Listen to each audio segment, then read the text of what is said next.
Kami menikmati hidangan dengan sangat lahap. Sesekali paman menyuapiku seperti ayah sedang menyuapi anaknya. Aku terkadang merasa malu dilihat para pengunjung lain, tetapi paman tidak peduli dengan semua itu. Yang ada di pikirannya paman saat ini, dunia milik kami berdua. Ada sekitar 15 menit kami berada di rumah makan tersebut. Hingga kami pun keluar setelah sebelumnya paman menyelesaikan tagihan. Apa tidak sebaiknya kamu tinggal bersama dengan paman seperti dulu? Ucap paman setelah kami berdua sudah berada di dalam mobil. Tidak boleh seperti itu paman. Apa kata ayah nantinya bila mengetahui kalau kita tinggal seatap? Pasti makin bertambah tidak sukanya beliau pada paman. Iya, paman paham betul itu. Cukup sudah semua kesalahan yang telah aku perbuat saat ini. Aku hanya berharap suatu saat mereka semua menerimaku seperti dulu dan kita bisa menjadi keluarga besar seperti dulu lagi. Dona, aku sangat menyayangimu sepenuh hatiku. Aku tidak akan sanggup hidup bila tanpamu. Paman menatapku dengan sangat tajam. Aku tahu itu sayang. Dari tatapan matamu saja aku yakin betapa besar rasa sayangmu padaku. Terima kasih atas kepercayaannya. Kalau begitu, mari paman antar ke mes. Besok aku akan datang kembali ke tempat kerjamu. Aku mengangguk dan tersenyum. Malam ini hatiku begitu bahagia. Paman Rudi benar-benar sangat perhatian padaku. Mobil kami pun melaju menuju ke arah mes hotel dengan kecepatan sedang. Sepanjang perjalanan, paman tidak henti-hentinya bercerita. Mulai dari tempat dia bekerja sampai kegiatannya sehari-hari.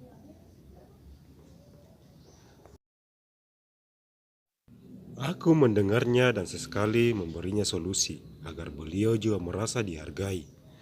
Semua unek-unek dalam hati beliau ungkapkan padaku hingga tidak terasa kami pun tiba di mes tempat selama ini aku tinggal. Sayang, tidur yang nyenyak dan jangan lupa mimpikan aku, ucap paman saat kami sudah keluar dari dalam mobil. Iya, paman juga langsung pulang dan jangan kemana-mana lagi. Besok paman ada rapat penting di kantor, membalasku. Baiklah sayang, terima kasih atas perhatiannya. Aku tidak akan kemana-mana kecuali merasuk ke dalam hatimu. Seketika wajahku kembali merah merona. Sudahlah, ayo coba pulang. Tidak baik dilihat para karyawan yang ada di sini. Aku sedikit mengarahkan paman masuk ke dalam mobil. Jika tidak begitu, paman tidak akan mau pulang.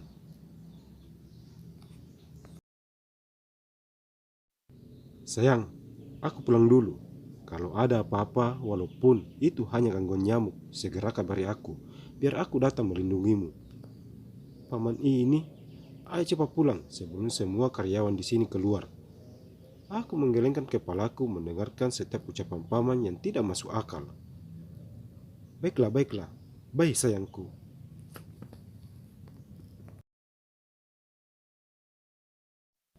Sedikit demi sedikit mobil paman pun berjalan dan hilang di pembelokan. Ya Tuhanku, jika paman Rudi memang jodohku, satukanlah kami. Tapi jika ini tidak baik bagi kami berdua, maka jauhkanlah kami. Amin. Aku pun melangkah masuk dan menutup pintu rapat-rapat. Pagi hari pun tiba.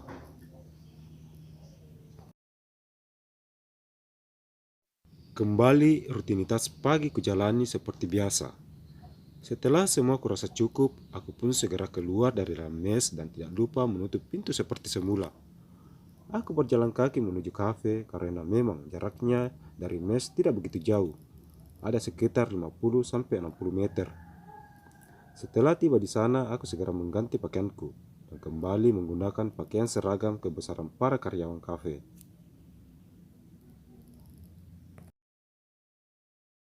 Dona, sekarang kamu pergi membersihkan meja sebelum kafe dibuka, ucap Ibu Nelly yang tiba-tiba saya datang dan berdiri di belakangku.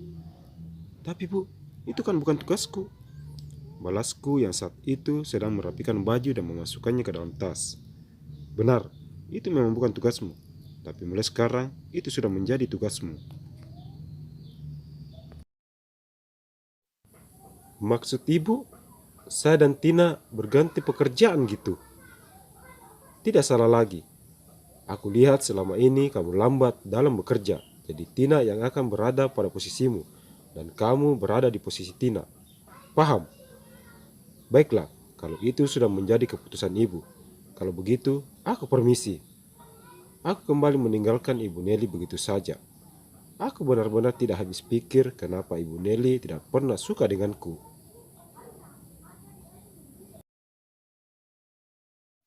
Aku mulai mengerjakan pekerjaan yang memang suka kerjakan saat berada di rumah paman dulu.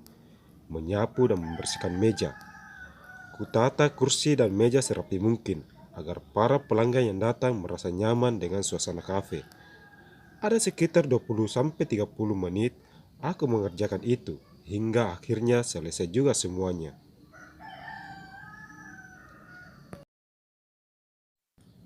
Aku menuju ke arah dinding yang terbuat dari kaca transparan dan berhadapan langsung ke arah hotel. Mataku tidak sengaja menangkap sosok perempuan yang sudah tidak asing lagi bagiku. Bianti dan seorang pria keluar dari dalam hotel. Keduanya terlihat sedang berselisih paham dan melangkah ke arah kafe.